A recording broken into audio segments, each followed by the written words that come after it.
Relatos Paranormales Oficial.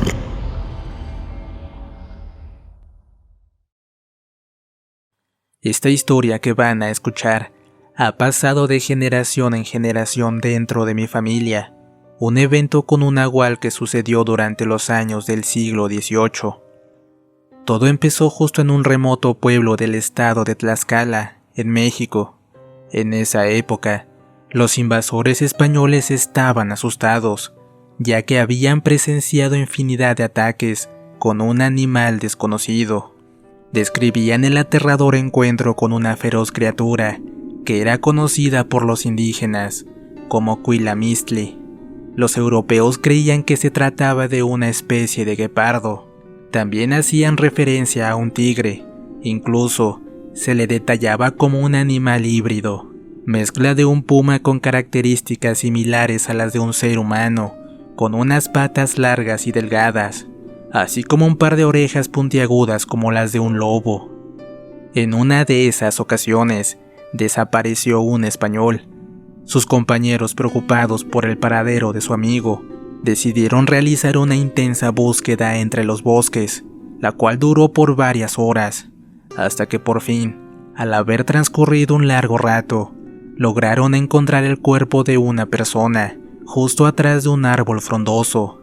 Apreciaron que era nada menos que el desaparecido, quien se encontraba boca abajo sobre el suelo.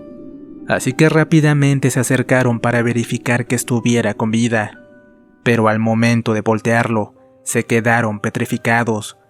Este pobre hombre no tenía ojos, además de no contar con ninguna de sus entrañas.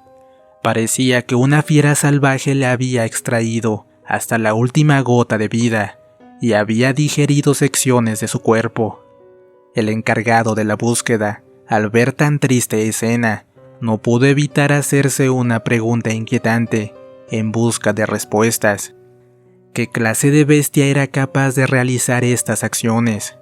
¿Acaso será que los indígenas estaban poniendo una trampa y psicológicamente quieren jugar con nosotros?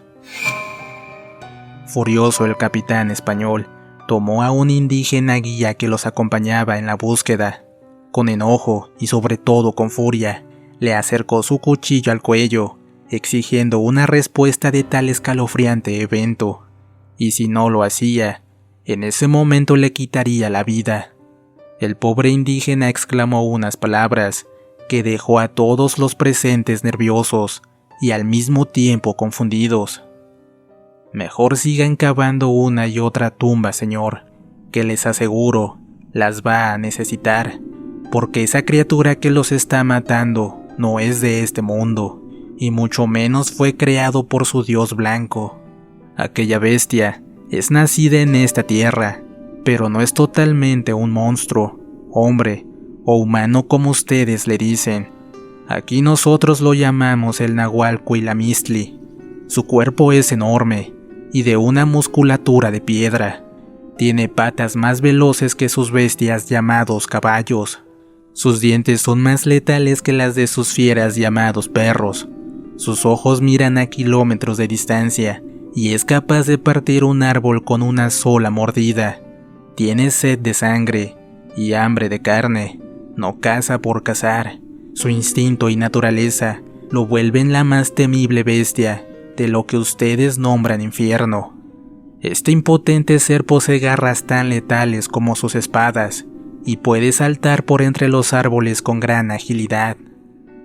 Al oír esto, los españoles temblaron de pies a cabeza y se encomendaron a su Dios, sin imaginar que la bestia ya los estaba esperando en alguna parte de la Sierra Nevada para ir acabando con ellos uno a uno. Una tarde los españoles tomaron a 3 indígenas del pueblo y de entre ellos a mi tatarabuelo.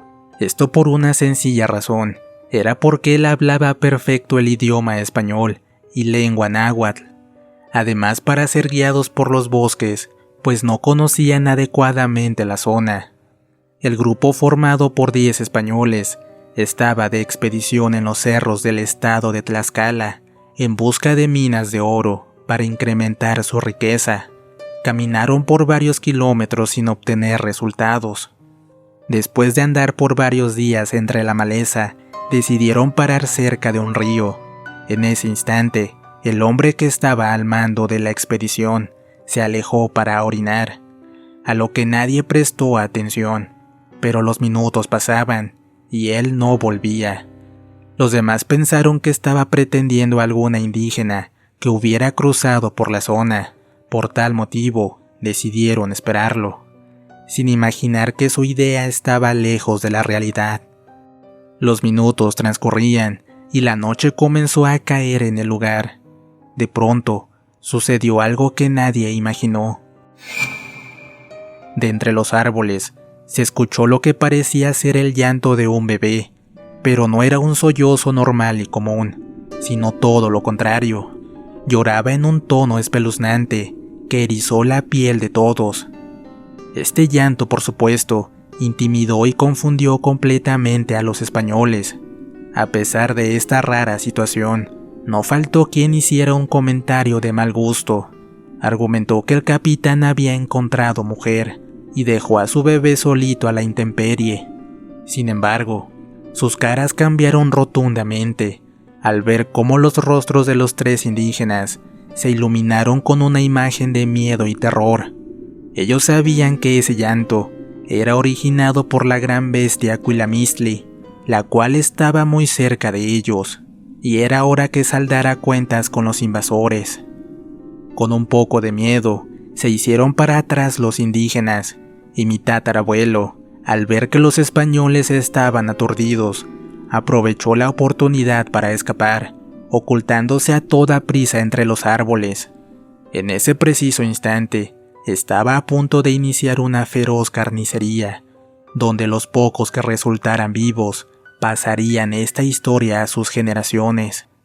Esa criatura de la noche y del mundo de los muertos ya los estaba acechando. Se podía percibir un ambiente de temor en el aire. Los españoles trataron de guardar la calma y agarraron con fuerza sus armas, como si esta fuera la fuente de su valor. Después de esperar mucho tiempo, y al ver que su capitán no volvía, decidieron acampar en aquel lugar, a mitad del monte, aunque también ya era noche como para seguir caminando y arriesgar sus vidas. Por ello dejaron sus cosas sobre el suelo y prepararon algunos alimentos para comer. Las horas pasaron y el capitán no se hacía presente.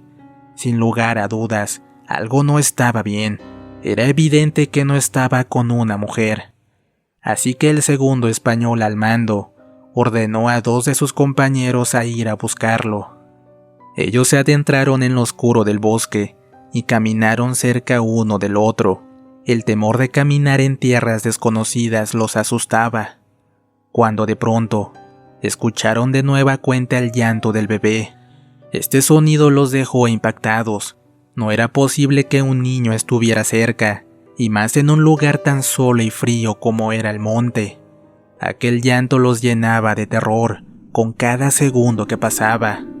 Era un lamento tan intenso que hasta se podía percibir dolor, agonía y algo peor que lo anterior, un mal presentimiento donde sus vidas corrían peligro a cada instante. En eso se escuchó a la lejanía el agudo quejido de una persona, pero así como se percibió, desapareció por completo. Aquel par de españoles corrieron a toda prisa en dirección hacia ese quejido, pensando que podría tratarse de un ataque hacia uno de sus compañeros. De igual forma, algunos de los españoles de la expedición que estaban en el campamento fueron a revisar el lugar de origen de ese alarido. Sacaron armas y espadas en caso de ser necesario. Solo fue cuestión de minutos para llegar al sitio. ¿Cuál fue su desgracia? Que encontraron algo que no pensaron. Justo atrás de un árbol estaba el cuerpo sin vida de su capitán, por si fuera poco, con una mueca de horror dibujada en su rostro. Parecía que lo devoraron con vida. Era una escena terrorífica.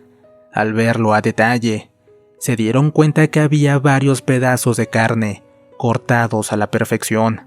Sus entrañas salían de su cuerpo y repugnantes tejidos de piel esparcidos por varios metros en el bosque, y lo más inquietante era apreciar que no había ni una sola gota de sangre. Pensaron que podría tratarse a causa de un animal desconocido, ya que ninguno actuaba de esa forma tan horrenda. Incluso imaginaron que también debía ser una venganza de los indígenas por tantos abusos que habían cometido. La verdad, preferían imaginar que eran ellos, y no una criatura infernal. Con esa idea cruzando por sus mentes, regresaron al campamento, no sin antes recoger los restos del cuerpo de su capitán. Una vez llegaron, de inmediato amarraron a los indígenas, creyendo que eran los traidores y cómplices causantes de tal atrocidad, pero en ese momento, al querer atarlos, se dieron cuenta que solo había dos, el otro había escapado. Ante el temor de ser atacados por esa criatura que los acechaba, decidieron montar guardia toda la noche, y una vez saliera el sol, le darían cristiana sepultura al cuerpo de su capitán. Durante el transcurso de la madrugada, ellos estaban tristes y lloraban desconsoladamente. En voz baja recordaban a su capitán y rezaban a Dios por su alma, aunque la pesadilla aún no llegaba a su fin. A eso de las 3 de la madrugada, se escuchó de nuevo ese llanto del bebé. Esto al instante hizo que sus corazones se aceleraran, por lo que rápidamente tomaron sus armas, listos para atacar a cualquier animal que se hiciera presente. Pero aquel desgarrador llanto era tan escalofriante que los petrificaba, impidiendo mover su cuerpo con agilidad. En ese momento de tensión, de la nada se escuchó otro grito a la lejanía de una persona, el cual se mezcló con el llanto. Para su sorpresa, se dieron cuenta que el encargado de hacer guardia ya no estaba en su lugar de trabajo. En cambio, alcanzaron a visualizar con horror cómo era arrastrado con rapidez sobre el suelo por una bestia de gran tamaño. Al ver que su compañero estaba en apuros, tomaron las armas y siguieron el rastro que iba dejando sobre la tierra, con la intención de salvarlo de esa criatura. Al cabo de varios minutos, donde caminaron con cautela, en medio de la oscuridad y entre la hierba, se llevaron un susto sin precedentes. Detrás de un gran arbusto, vieron salir de pie a su compañero. Por un segundo creyeron que la bestia lo había soltado, y por fortuna, estaba a salvo. Pero al acercarse a él y darle apoyo, vieron algo que los dejó aturdidos. Era sin duda el inicio de su peor pesadilla. Este pobre hombre, al igual que el capitán, estaba destrozado completamente. Sus entrañas salían de su interior, de tal forma que le permitían estar aún con vida. Era como si se tratara de una advertencia de lo que les esperaba a todos. De pronto, se escuchó de nuevo el famoso llanto del bebé. Los españoles se encomendaron a Dios nuevamente. La emoción de terror los había embargado, al punto que uno de ellos dijo llorando: «Esto es el demonio en persona. Nos castiga por entrar al territorio de la bestia». El segundo español, que estaba a cargo, ordenó agruparse y no dormir hasta el amanecer. Regresaron al campamento y furiosos reclamaron a los únicos 2 indígenas que quedaron sobre quién demonios realizó tal acción, qué tribu o grupo rival los había atacado. Uno de ellos comentó con seriedad: «Es un demonio hambriento que vaga por los bosques. Los animales domésticos le tienen miedo y siempre llora como un bebé para engañar a sus presas y éstas puedan confiarse. La bestia está acechando, siempre vigilante. Su hambre no saciará, con nada ni con nadie». Los españoles quedaron aterrados y al escuchar las palabras, huyeron a toda prisa del lugar y los dejaron ahí amarrados. Minutos después, regresó el tercer indígena faltante, que era mi tatarabuelo. Sorpresivamente, este venía bañado en sangre y en lengua indígena les dijo a los demás las siguientes palabras: «Ahora conocerán la furia de la bestia del bosque, la que se alimenta de carne y así perfecciona su cacería. Esta fue la historia que me han contado mis familiares, y la cual quise compartir con todos ustedes. Se dice que hoy en día, estas bestias siguen ocultas entre los bosques y selvas, esperando con ansia su próxima cena. ¿Qué tal amigos? ¿Cómo están? Espero esta historia haya sido de su agrado. No olviden suscribirse y activar la campanita. Les dejo otros videos por aquí para que los disfruten. De igual forma, si necesitan ayuda en cuanto al tema de brujería, encontrarán el contacto de Diego en la descripción. Les relató su amigo Antonio. Esto fue Relatos Paranormales. Hasta pronto.